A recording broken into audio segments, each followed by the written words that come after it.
Hello from OGS Mechanics Workshop.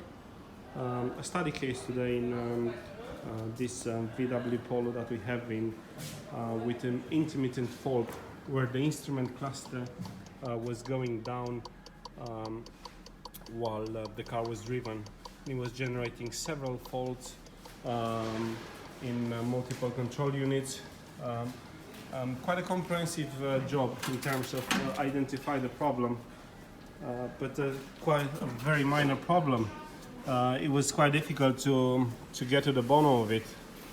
And what it was, on the rear tail light, the earth connector, it had a bad connection, and this was causing the body control module, which is one of the important control unit in the car controlling all the electrics, was causing that to enter in an emergency mode, and it was shutting down the power on a different control unit. As you can see, the earth pin is badly damaged.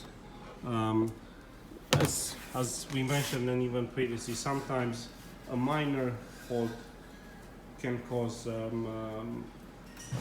big problem on a car in terms of running. So this was the case in this vehicle. We, after obviously extensive investigation, we managed to identify the problem, and now we're going to have it fixed. Again, a glimpse in our work in OGS Mechanics Garage. Thanks for watching.